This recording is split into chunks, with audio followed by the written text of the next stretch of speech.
What's up, guys, and welcome back to another episode of the Team Member Perspective podcast show. My name is Coulter. I'm your host, and we are on part 5 of 7 of our sales process series for team members. Part 5 is reviews.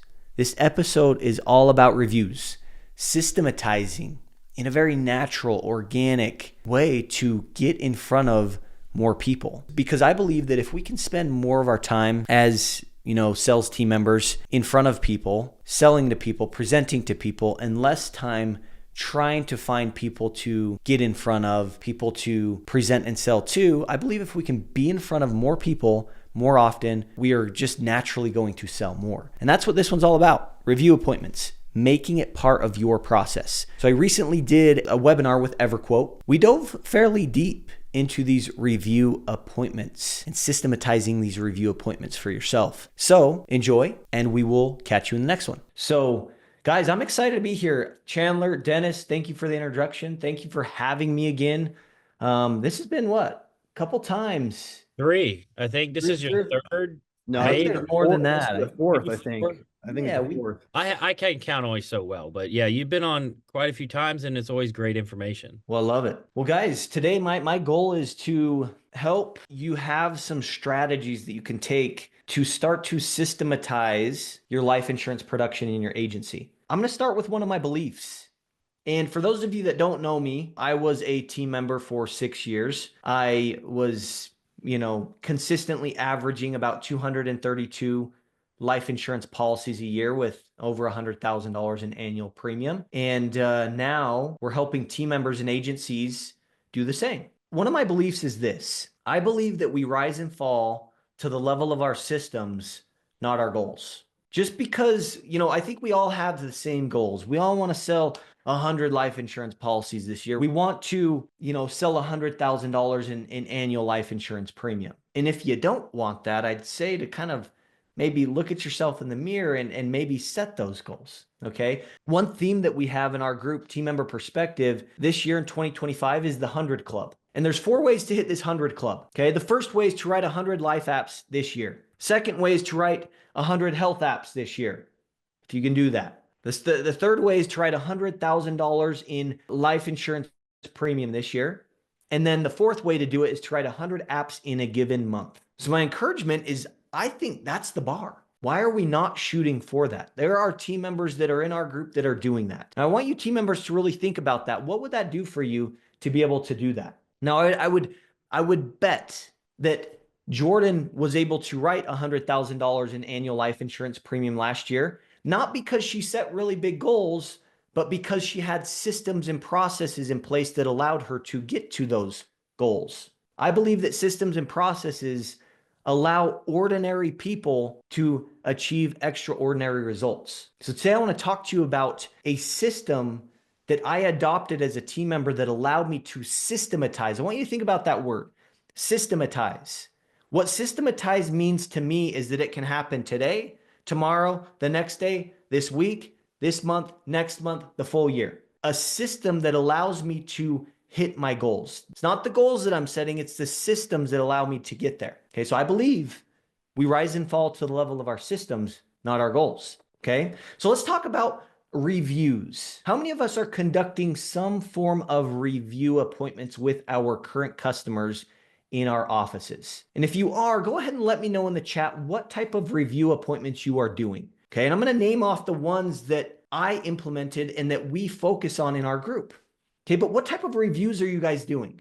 Some of the ones that we can do are an annual household review, also known as like an IFR, Insurance Financial Review, where we're reviewing all of the policies in a customer's households. If you are doing annual households reviews, go ahead and type IFR in the chat for me. The next one that we can do, annual life insurance reviews. If you are doing annual life insurance reviews, go ahead and type life in the chat for me. Onboarding reviews. All of the new households that we write, we meet with at issuance to do an onboarding review. If you are holding onboarding reviews with all of your new households that you write, go ahead and type onboarding in the chat for me. Issuance reviews. This is one that I find that not many are doing. Issuance reviews. All of the life insurance policies that you write, you meet with again at issuance to conduct a review. If you are doing issuance reviews with life insurance policies you write, type issuance for me in the chat. And then the last one is really just an impromptu review, meaning you're going throughout your day, you're taking service calls, and you just do a quick review to some degree with your current customers on the phone or in person. If you're doing those to a degree, go ahead and type impromptu in the chat. So annual household reviews, also known as IFRs, annual life insurance reviews, issuance reviews, onboarding reviews, and impromptu reviews. Those for me are what to do, are where to do review appointments with your current and new customers. My next question is like, now we know those are the kind of reviews that we can be doing. I would encourage you to really try to figure out, where is my missing structure? Where am I missing the boat with review appointments? I believe that all self-improvement starts with self-analysis, self-awareness. And so I would encourage you to think about, am I doing annual household reviews, annual life reviews, issuance reviews, onboarding reviews, impromptu reviews? And then the next question I would ask is like, how often are you holding reviews? Here's one thing that I think that would allow us to spend more time talking to, presenting to, and selling, and less of our time trying to find people to talk to, present to, and sell to. How many of you in 2025 would want to spend more of your time selling than trying to get people to sell to? Let me know in the chat. If that's you, type me. If you want to spend more time in front of people, selling people, presenting to people, opening up a life insurance conversation, trying to sell, and less time trying to get people to sell to, go ahead and type me in the chat. Okay, so my question is this: we all want to do it, but how do we make sure that it actually gets done? That it gets done this week, next week, this month, next month, and the full year. I believe that when we're consistent with these review appointments, we can be consistent in our production. Here are a few tactical things that I did as a team member to stay organized and make sure that I'm holding review appointments consistently. Because with review appointments, we get to systematize getting in front of more people more often, spending more of our day, more of our time talking and selling to people, and less of our day trying to get people to talk and sell to. Your sales can completely be taken to a whole new level if you can understand that concept. Top producers, whether you're a team member or top producing agencies, understand this concept. And here's the cool thing is we get to be in control of that. So how do we make sure that it's something that happens systematically? One of the first things I would recommend all you team members do, and I'm going to ask you it in the form of a question, is are you making time every week to set review appointments for yourself for next week? Are you time blocking, making time to specifically call and set review appointments for yourself? If you're not, I would suggest that is step one. Make time to call these people. And we're going to talk about setting the appointment, because how many of you have maybe found it difficult? Like, you like the idea, and in theory, yeah, Colter, I'd love to meet with these people. How many of you have found it difficult to cause the customer to actually want to come in? Or how many of you have found it difficult for customers to actually show up to these review appointments? Okay. And so I want you to start to think like your customer, think like your prospect, think like your buyer. What would cause them? What's a reason that would cause them to want to meet with you in an annual household review, or an annual life review, or an onboarding review? I mean, you just met with them for 30 minutes and wrote their their P&C. Why would they care to spend more time with you? When you think about that, like, why would they care? Not why you care. Why would it be important for them? Because when you start thinking like your buyer, you can enter conversations happening in their minds and give them a reason to want to show up, to want to come. So you'll increase your show rate, and you'll get to meet and get in front of more people, and it's a lot easier. Okay. And here's the thing is, I believe that the way we set these appointments matters. You guys agree with that? Because I could be setting these appointments, and if I set the appointment with a frame of, we're only here, like, I want to just make sure that you have every single discount, and I say nothing else, guess what the frame is when they come into that appointment? They're only going to be happy if we save them what? Money. So sometimes we're setting the frame in the wrong way that actually shoots ourselves in the foot. So the way that we set the appointment matters. And we're going to talk about a couple of these things. But first action item is time block. You got to time block. You got to make the time. You're not going to find the time. Make the time to call and set review appointments. Now, you might be asking, Colter, well, how many reviews should I be doing per week? I say, why don't you just shoot for one a day? What if you could hold 5 review appointments every day for the year of 2025. How many review appointments? Someone want to do the math? How many review appointments would you have done for the full year if you met and did 1 a day? And let's assume, like, someone do the math for me, put it in the chat. How many total review appointments, if you did 1 a day in the working days, would you have for the full year? All right, there we go. I think it's 260. 5 times 52, 260. But yeah, we got to give some vacation. I like that, Jordan. So maybe let's even give like a, let's give 3 weeks, okay? Then, 260 minus what? Someone do the math for me. 21. So about 240 appointments. 240 opportunities for you to get in front of someone to deliver value and potentially put you in a position to sell more. What could that do for you? What if you only had, Jordan, a 10% closing ratio with these 250 appointments that you did? That's still 25 life insurance policies, 25 umbrellas, 25 health policies that you would have added to your bottom line. Now, a 10% closing ratio, I think, is pretty lousy. Okay, but worst case scenario, just simply getting in front of more people will allow you to sell more. Now, what would 20% closing ratio do?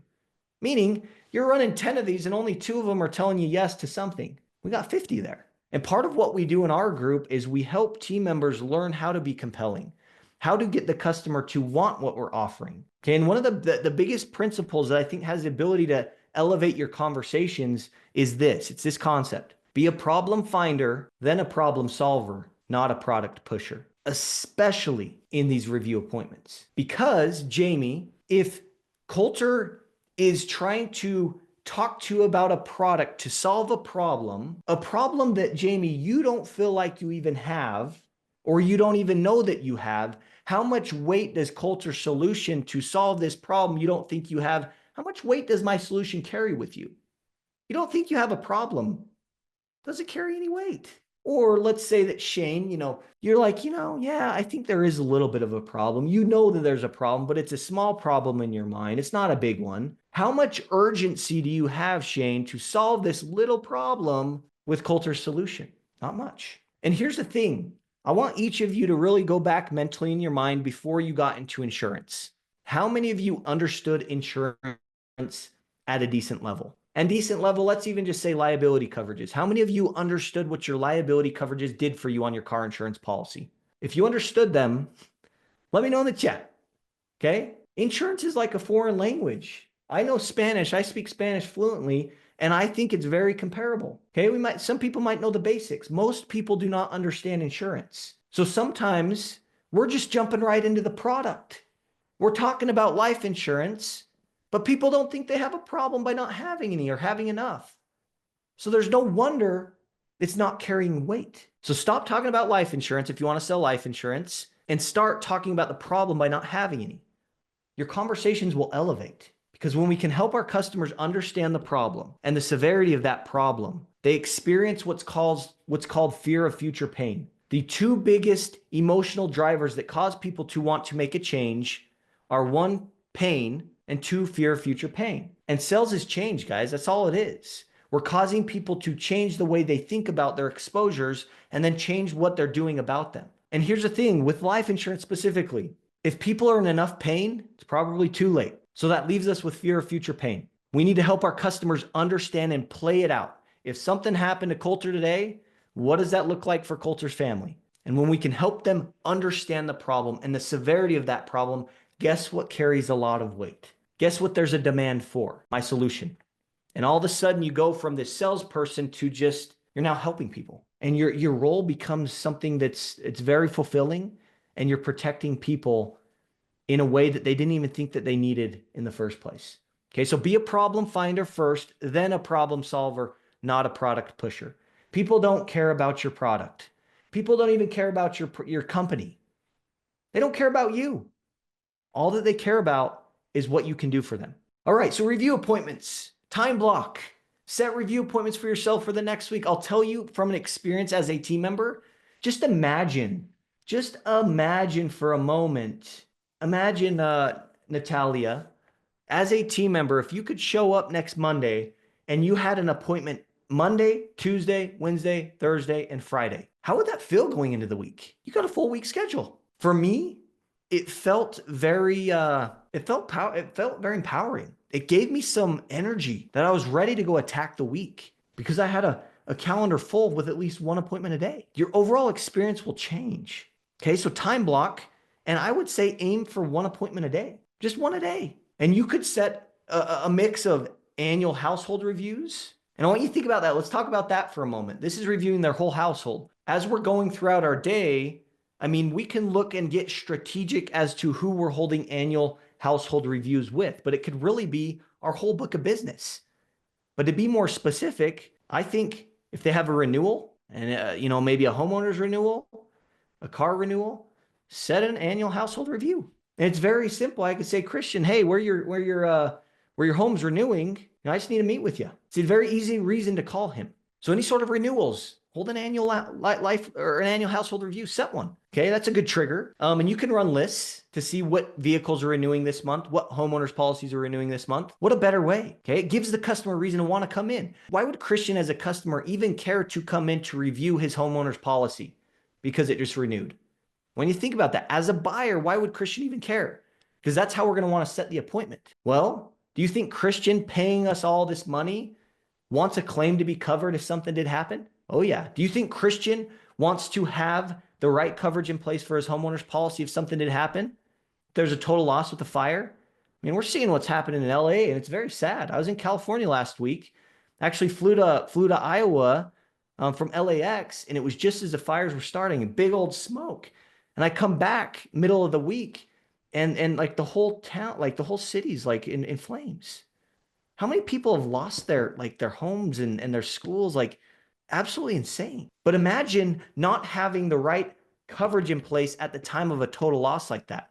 How mad would you be as a customer? Well, pretty mad. So coverage is important, right? We got to help Christian understand, hey, your home's renewing. We need to make sure that we have the coverage in place for your home so that if a claim happens, that we can cover everything, because you would not be happy with me if there was a claim and we weren't able to cover it, or weren't able to cover it completely. So we need to review this and just make sure your policy is going to do exactly what you want it to do. When can I get you in? That's a reason for Christian to want to come in, right? You're going to increase your show rate by the way you set the appointment. Okay, what about a life event? Maybe someone purchased a new home, or maybe they had a baby. Maybe they got married, you split a household, and you're doing, a new household for, husband and wife that just got off mom and dad's policy.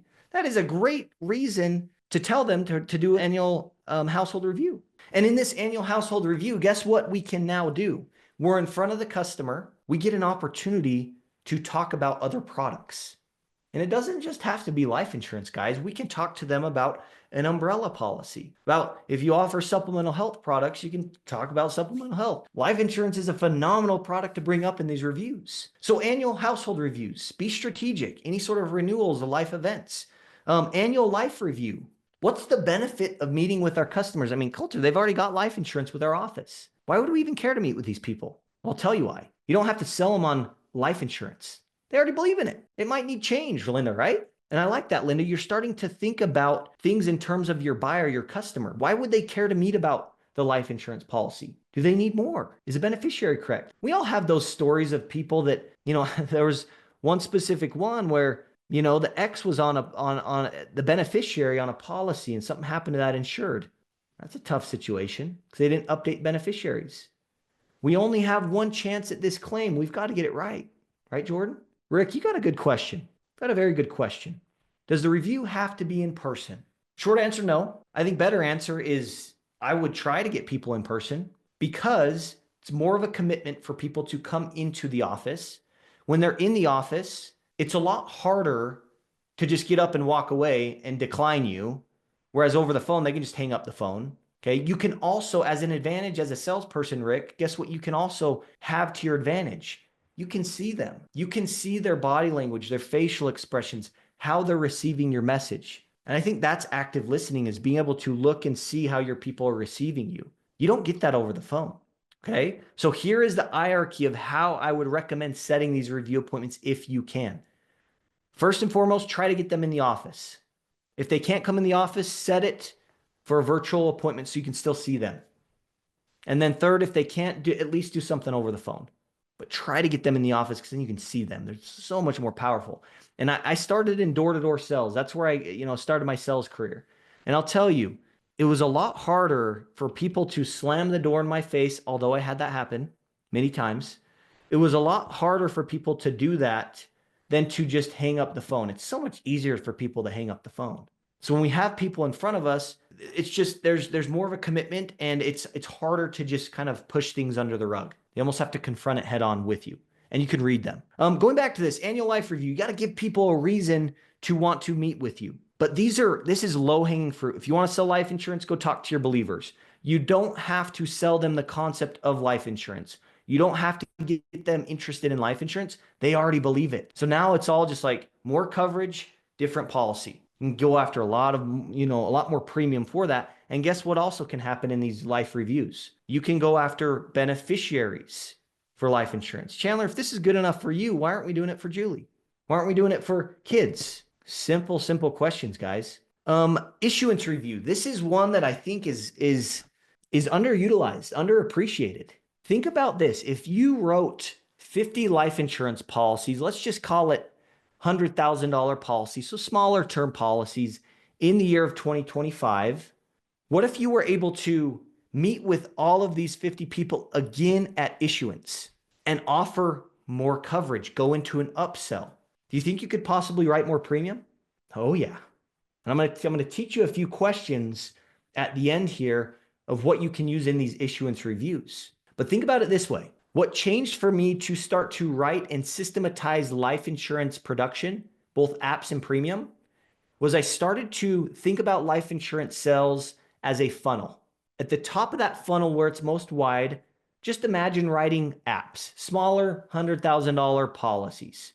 And let's say you write 50 in 2025. Yeah, I mean, you're going to write more life insurance because you're writing more apps. But there's two ways to grow our life insurance book. Very, very simply. Number one, we write more apps. We write more policies. If Christian writes 100 more life insurance policies this year than he did last year, would his life insurance book grow? Oh yeah, absolutely. So we can do it by writing more apps. The second way that we can grow our life insurance book is to make those policies worth more. Our current customers that have life insurance, we can make those policies worth more. More premium, bigger book. So how do we systematize that? Well, you write all these 50 apps, these smaller policies, and then you don't just leave them alone. You move them down this funnel and hold these review appointments to go and make them worth more. Get in front of them again. I believe that you will sell more insurance if you can spend more of your time in front of people and less of your time trying to get people to get in front of. Why are we not systematizing these appointments for ourselves? Okay, onboarding review. Imagine if you were to meet with every new household that you wrote again in an onboarding review. You just get that many more at-bats. Now let's imagine this for a moment. Linda wrote a new household and Linda forgot to bring up life insurance up front with that PNC. Or Linda just felt like the timing wasn't right. It was too overwhelming to bring up life insurance and do all this PNC. Or maybe even Linda just got declined. Coulter said, no, I'm good. I just want the auto insurance. Does that happen at times, guys? Does it happen where sometimes we're so busy, we get overwhelmed and then we kind of forget to bring it up front? Or, that maybe we do bring it up and we get declined?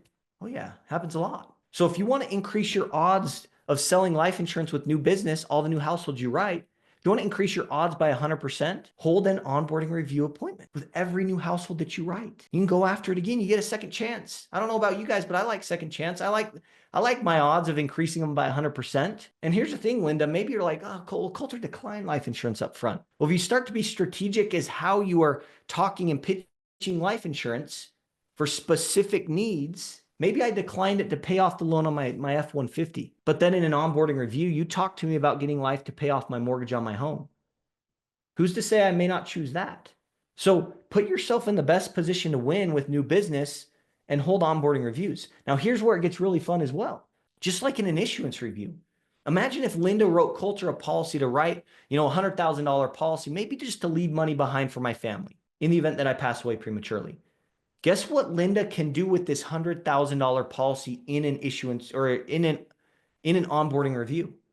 She can go and make that policy worth more. She can go into an upsell. I'm going to teach you a couple of those questions here in a moment, okay? Impromptu review. right? You're going throughout your day, you're doing a lot of service, just simply doing a quick review with people right then and there on the phone, right? Maybe you just choose to review Chandler's liability limits on his car insurance policy. Hey, Chandler, I would argue that your liability insurance coverages are some of the most important coverages you pay for. Do you understand how those work? We need to make sure that we get this right. Boom, start into a review, and that review can almost connect the dots for you to then pivot into a different product. Hey, Chandler, so your policy as it sits, if something terrible happened and you caused an accident, you hit someone and that person didn't walk away from that accident, they passed away prematurely, your policy is actually going to leave $100,000 behind for their family. Now, if something were to happen to you and you were the one that didn't walk away, I'm going to look at a coverage that would actually leave your family $100,000 of coverage to help cover any sort of financial burden that might come of it. And you could tell me what you think. I'm going to look at that. As your policy sits right now, it doesn't have any coverage for that. And we want to make sure that something happened to you, Chandler, that it's not a financial burden for Julie to have to, deal with all of these final expenses, like on top of trying to deal with losing you. Again, I'm going to look at it and you could tell me what you think. How simple is that, guys? And so review appointments are very powerful. Okay, and I want to give you a quick framework as to how you can pivot into different products in these review appointments. Okay, there's 4 steps here. Okay, it's very, very simple. We don't need to overcomplicate this. The first step is obviously do a review. Review something. If you set the appointment as a review what you told them you were going to review. That's step number 1. That's how this thing starts. And then step number 2 is you want to pivot. Find a place to pivot in a very natural way. If you are pivoting to life insurance, maybe this customer has a loan on their vehicle, find a way to get the loan on the customer's mind. Maybe I start reviewing Chandler's liability coverages, and then I talk to him about his full coverage. He's got $500 deductibles. And then I say, hey, I want to make sure that, we've got everything correct on your policy. Do you still have a loan on this, or have you paid it off? Oh, I've still got the loan. Great. Is that with ABC Bank still? Okay, good deal. And then about how much do you have left on that loan, Chandler? He's going to tell me, right? Well, good deal. I'll make sure that ABC Bank has everything that they need from us. That way they don't end up like overcharging you for insurance over there where you already have it with us. So I'll connect with them, make sure that's correct. Now, Chandler, where you have that loan on your vehicle, I'm going to look at a coverage that would actually come in and pay off that $50,000 loan. That way, Julie and the kids would never be in a position where they'd have to have this added financial burden, possibly struggle to make this monthly payment, like on top of trying to deal with losing you. So I'm going to look at that. You can tell me what you think. Boom, easy, right? Okay, so we're going to do the review and find a way to review in a way that will set you up for a pivot. So it's a very logical pivot. It's not like life insurance out of nowhere. Complement the policy with a life policy to make it very natural, make it make sense for your customer. Okay, so we're going to review, then we're going to pivot. When we pivot, before we even give them an offer, before we give them a price, we've got to explain the value. We've got to explain the value. And the way that we can explain the value is really by making sure we cover 3 things. Okay. So if you have a pen and paper, write these 3 things down. This is the recipe to a compelling sales pitch. Number 1, it's problem. 2, it's solution. 3, it's benefits. Help Chandler understand the exposure by having this loan. What's the problem? Well, if you pass away prematurely, this loan doesn't just go away, Chandler. Help him know that Julie's going to have to deal with it. Well, what's the impact of that could possibly have with Julie?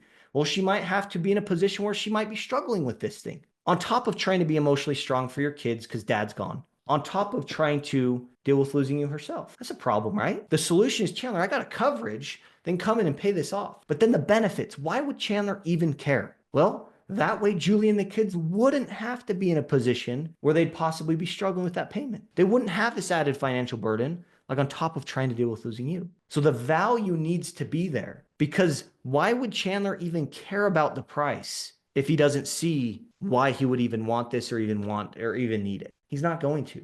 So price doesn't matter until it matters. It's up to you guys to make it matter. The golden question, this is something I was taught in door-to-door sales. And this was how I, worked up my presentation and worked up my pitch, is I would never even talk about price. I would make the customer ask me how much it costs. That's the golden question. Because if they're asking how much it costs, guess what they're interested in? What I'm offering. Okay, so almost think about it that way. Value first before price even makes it in there. And the way to do value is problem, solution, benefits. Very, very simple. So we've got the review, we've done the pivot, and we've delivered value. behind what we're, pivoting to. The third thing that we need to do is we need to extend an offer. You will not close any policies if you don't make offers to people.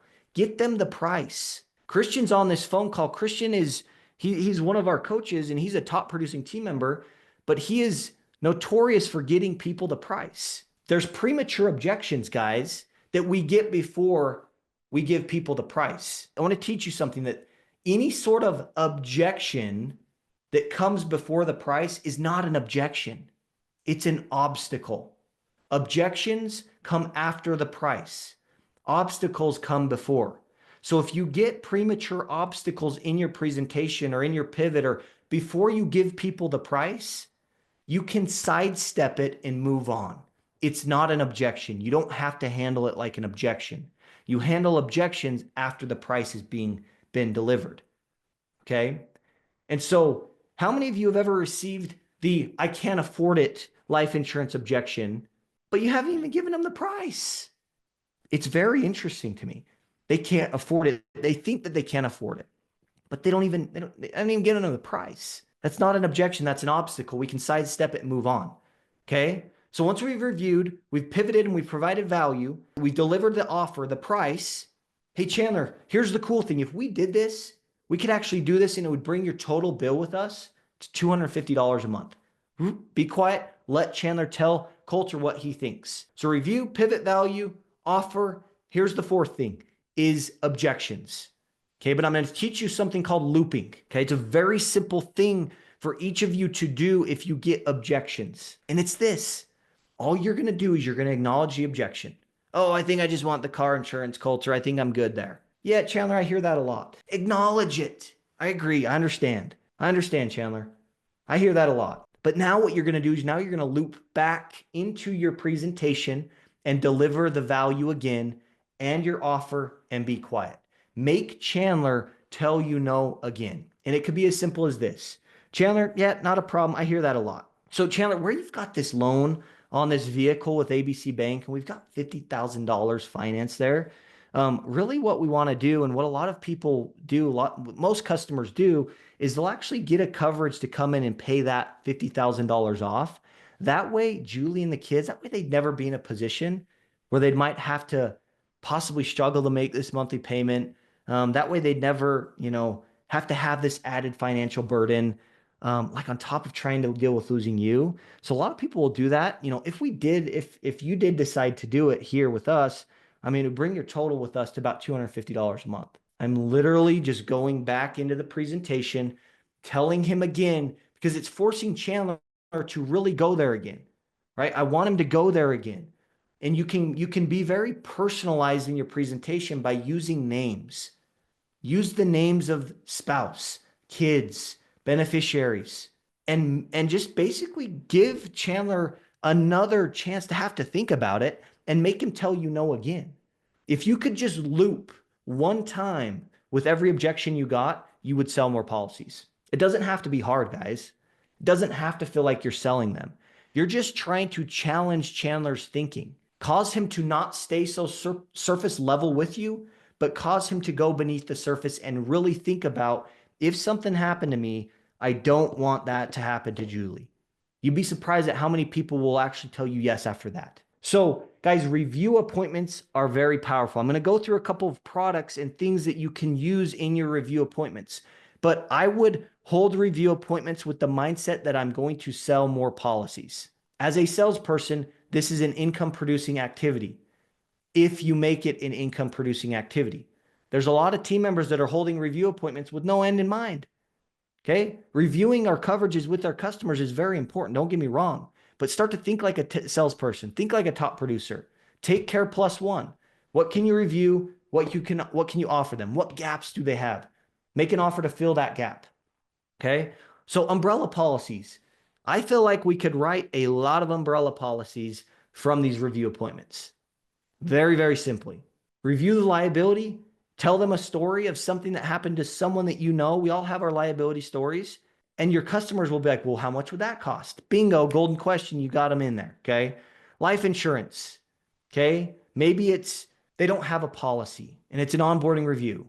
Well, Bring up life insurance in a way that can make sense for them. Maybe it's an annual household review. Bring up life insurance if they don't have it. Now, if they do have it, go into an upsell, right? Offer them more coverage. I'm going to teach you a couple questions. And maybe, you know, you did all of that. Beneficiary. Chandler, if this is good enough for you, why aren't we doing this for Julie? Health insurance products. You know, you can pivot off of some sort of health coverage on the auto policy or the homeowner's policy or the renter's policy. It's a very smooth transition into a health product, but make that make sense for them. Cover insurance payments if you can do disability.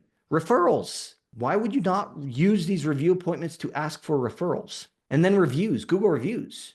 That'll get your phone ringing more. Why would you not want to systematize all of these things in your review appointments? So I'm going to give you a couple questions that you can ask your customers in these review appointments, specifically issuance reviews for current customers that you write life insurance for, or if you write a life insurance policy for a new household, okay? But maybe it's a smaller policy. Holding an onboarding review or an issuance review and asking them these questions is very powerful, okay? And I always like to tell people why I'm asking these questions.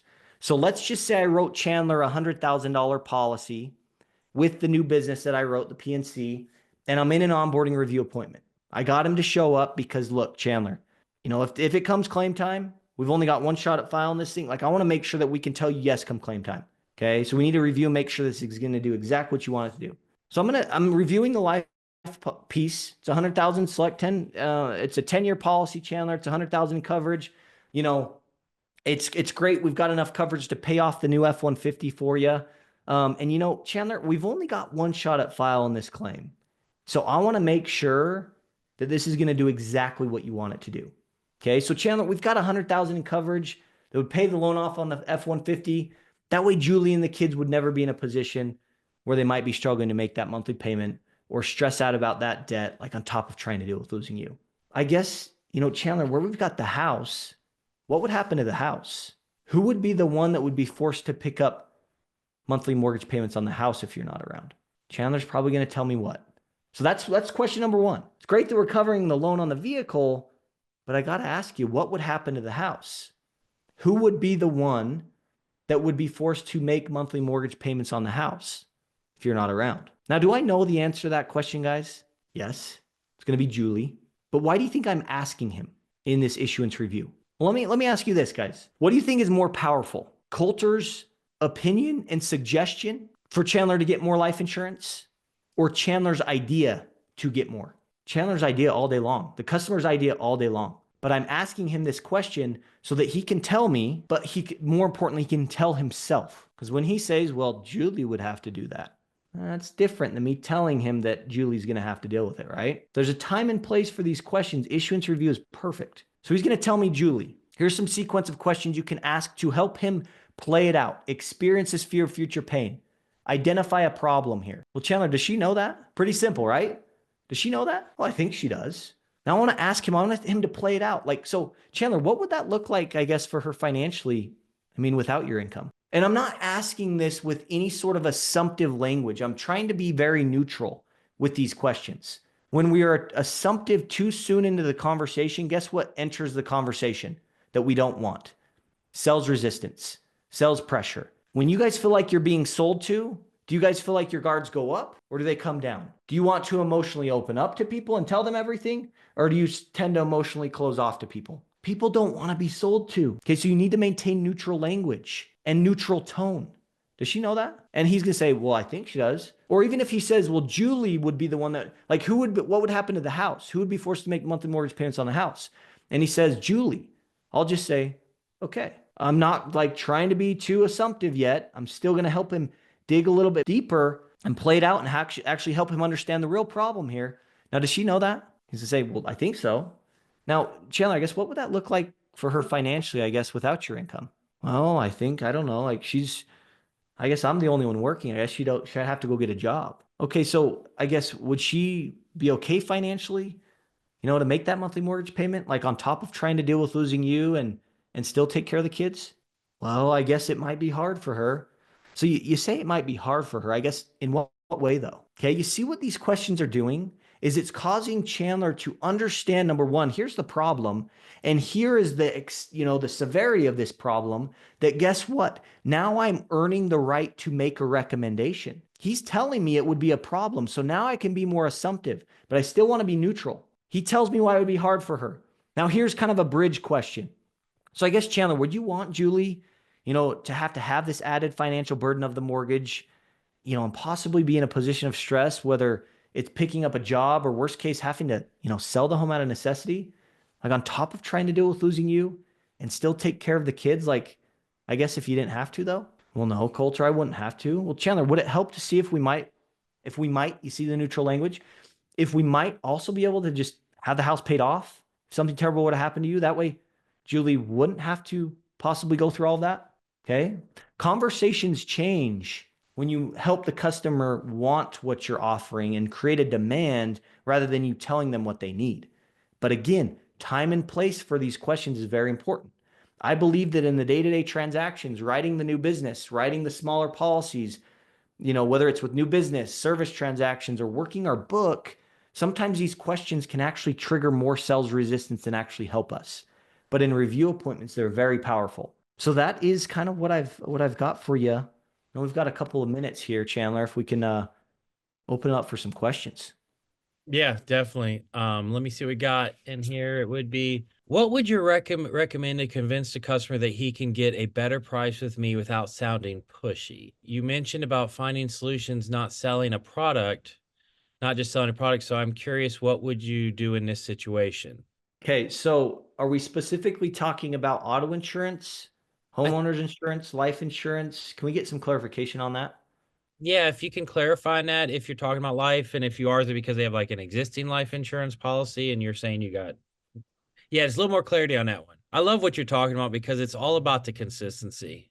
I mean, everything you're talking about is about consistency and doing it over and over again. How do you get the customer to come back in when the life insurance is listed? What if they say they don't have time? So Sandy, what do you mean by listed? You mean issued, maybe? Like issued? Okay. So setting the expectation when you're submitting the initial application that you do an issuance review appointment, I think kind of gets ahead of this objection. They'll make time for it. And so you also need to think about your customer and your buyer. Why would they care to meet with you again? And the way I would do it is, as I'm submitting everything, as I've got signatures and it's going to go to underwriting, Sandy, I would say, look, Chandler, what we do is this is going to go to processing. They're going to look through it. They're going to finalize it. They call it issue. As soon as it issues, they actually send me the policy. Not sure if that's company industry wide, but they send me the policy. Okay. So I'll call you as soon as it does, so you can swing by and pick it up. If you will plan on giving me 5 to 10 minutes, Sandy, we just want to review this and make sure that spelling on beneficiaries is right. And we want to make sure that this policy is going to do exactly what you want it to do. Because if Julie had to call me, tell me that you're not around, Chandler, I want to be able to tell her that we're confident in what we have set up. So plan on giving me 5 to 10 minutes of your time, but I'll call you as soon as it processes. Sound good? So setting that, pre-selling the fact that you're going to do that gets ahead of that, and they will make time for it. Okay, but you got to give them a reason as to why they would want to come in. Well, if something happened to Chandler, he wants this thing to pay out. He doesn't want there to be spelling errors and that, not saying that would cause an issue, but like, we just want to help Chandler want to come in and review it, if that makes sense. But that pre-selling that appointment's big. So pre-selling appointment, that stuff, I totally understand. I guess one of the other things on here is, so, getting customers to come into the office for the review appointment. 2 things. What are some of the best practices you get them to take the time out of their day to come in and see us and talk about this, given they have a busy schedule, because everybody's got a busy schedule unless it's important. They're willing to come in. I know that for a fact, being myself, I'm the same exact way. That question, but also if they can't come in, because a lot of us are writing business under much larger markets than we wrote even 5 years ago. I think we're getting bigger and bigger and bigger. There's the connection systems, like a Zoom process, like a connection system through Zoom or something like that. Do you find that is just as valuable doing the appointment that way, as long as you've got them face to face on it, or coming into the office? But how do you get them into the office? And if you can't, do you find a Good Neighbor Connect program is just as good? Love it. Good question. So I think my IR key is get them in the office. If you can't get them in the office, do virtual, Good Neighbor, Good Neighbor Connect, Zoom. And if you can't do that, do it over the phone. I like them to come in the office because it's more of a commitment. People's guards generally are more down if they're sitting in front of me versus if they're over the computer screen. But I like the visual to see, I'm watching Chandler's eyes here. I'm watching his facial expressions. I'm watching how he moves his body when I'm presenting. That will help me know how he's receiving what I'm saying, right? It'll help me know if he's stuck on something. Does that make sense, Chandler? If I see that he's kind of stuck on something, right? And then I can move it along. Okay, so I like that. Now, how do we get them in? I think we got to give them a reason. We got to give them a reason, and we don't want to be too specific and give them every single thing as to why they should be coming in. But we want to still keep it vague, but give them a reason as to that would matter to them. So if it's with new business, we're trying to get them in the office. Well, we want to, like, our new customers, they want to make sure that a claim gets paid for. And so almost painting the picture that, like, hey, Chandler, if something happens and you're involved in an accident and you call me, I want to be 100% certain that we can pay for this claim. So we need to review everything and make sure that coverages are exactly set up how you want and can do that. But also, another thing that might matter for Chandler, I need to make sure that you're taking advantage and qualify for all the discounts that you can get. I don't want you, paying more than you have to. So that's why we do these reviews, right? So what's the reason that causes them to want to come in? Thinking through your buyer, your customer, your prospect will cause them to want to come in. Yeah, I remember years ago, I heard a comment from an agent. I mean, it's probably a decade or longer. I know I'm going to be your first or second phone call when something horrible happens in your life, and I want to make sure the answer they give you, you're expecting. When would you have some time to review those answers? I always like that one. It's very, very similar to what you're saying. I'm going to try to get through these options for you right now because there's some good questions in here I actually would like to get to. So most of the reviews have been regarding rate increases right now around auto insurance, homeowners insurance. I mean, everybody's getting a rate increase for everything, it seems like right now. If you're not, we're celebrating. How do you redirect that appointment in these situations? Do you have any good pivots or ways to adjust that conversation? Yeah, first and foremost, I don't know that I would pivot until I feel like they're taken care of, like over deliver for them. And maybe the pivot comes in a phone call later. And I don't know, like, I mean, you can hold these in person, but sometimes it's, reviewing and explaining to them why everything's going up. It's just that communication piece and maybe trying to figure out what discounts can maybe help offset this. But I don't necessarily want to pivot until customers feel like they're taken care of, or at least they've gotten a good explanation. And sometimes I'll let that, because they might be hot, like they're kind of mad with me or mad with the company, mad with what's going on. That may not be the right timing for me. But I do know if I can over deliver and even a follow-up call later to just make sure that, hey, Chandler, I know we answered, some questions. I just wanted to make sure that, did you have any other ones? I might do a couple phone calls like that. And then when I feel like he's taken care of, then I'll call him back and say, hey, Chandler, I noticed a couple ways to possibly improve some coverage, maybe decrease cost. Do you have a couple minutes? Right? And then set myself up for pivot. But I almost think take care plus one, but you've got to do the take care piece, and it's going to set you up for a pivot later on. So they won't see that. Yeah, I think taking care of them with this rate increase is the priority. And then that sets you up for an opportunity maybe later. I like that because, it's similar to just, take care of the situation in front of you and say, it's that callback. I was really thinking about you guys and I was concerned about one area we didn't get time to talk about, and roll back. I like that. So on here, you sort of went into liability pivots. And guys, I'm going to go over the last few questions in here because we're kind of running out of time, but I'm going to get the ones that are already here. Okay. You went through the pivots a couple times about the liability paying XX for somebody's family. And if you end up killing them in an accident, but we don't have the same coverage for your family. And then you used the pivot about paying off your car loan. Do you mind explaining that one more time? The liability one? Yeah, I think he's referring to the car loan one. The car loan one. Okay. Yeah, so the pivot's very simple. First, before we talk about paying off the loan, we got to get Chandler to think about the loan. We got to get the loan on his mind. And so I review the policy coverages, review full coverage, and then say, hey, I'm also showing that you have a loan on this with ABC Bank. Is that still correct, or have you paid that off? Oh, I've still got it. Okay. I'll make sure that they have ABC Bank has everything that they need from us. That way they don't like end up overcharging you and they don't bug you for insurance you already have with us. So I'll make sure that that's taken care of for you. Now the loan's on the mind. Now the pivot is, hey, so where you have this loan on your vehicle, this $50,000 loan, I am going to look at a coverage that would actually pay that off in the event that you pass away prematurely. And you can tell me what you think. How would you go to customers with expiring term policies and transition that from, paying off the mortgage to talking about talking about going from a term to a permanent policy?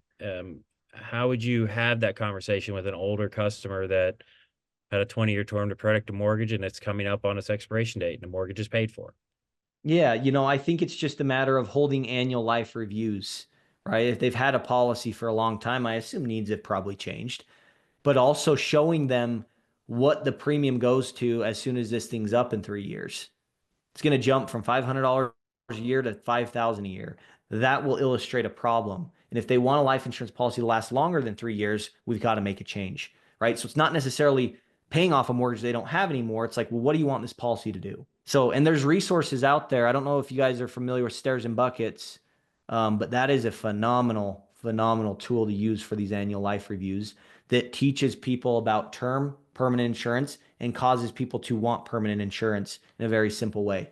So it changes the conversation, changes the whole policy, and changes what they'd be willing to put into that. Walter, I once again want to thank you for taking the time to do this. Guys, he does this for free all the time. Just he comes on and has these conversations with us. Coulter, if you can put the contact information for your team member perspectives where they can go and check you out, I'd appreciate that on here.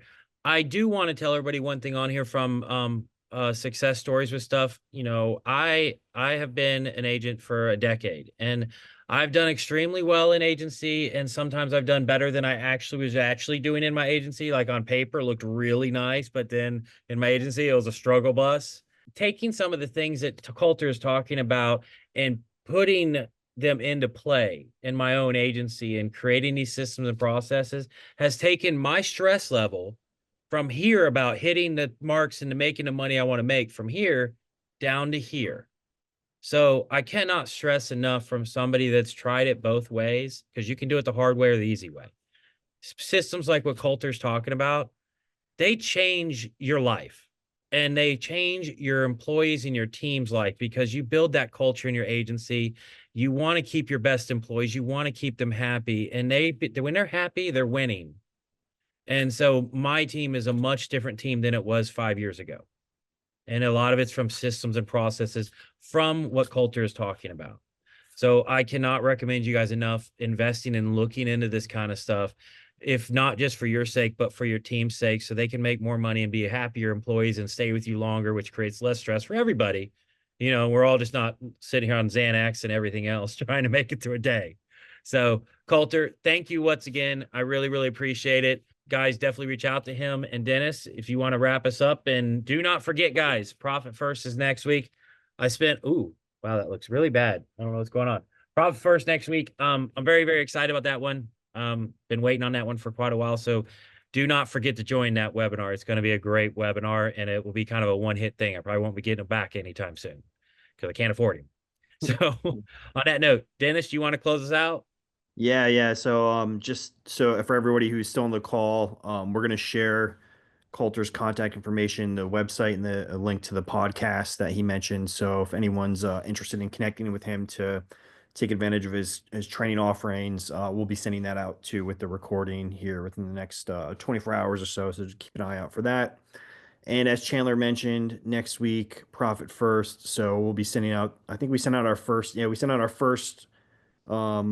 registration email this morning. So keep an eye out for that. We'll be sending a few follow-ups, but it's going to be a great session. So make sure to sign up for that next Wednesday, our usual time, 2 p.m. Eastern. So just want to thank Coulter for joining us again. Always a pleasure. Always great information. Some of my favorite sessions that we've had over the years. So we really appreciate you spending time with us and sharing your knowledge. But yeah, so everyone should keep an eye out for the recording, and also keep an eye out for that Profit First registration email.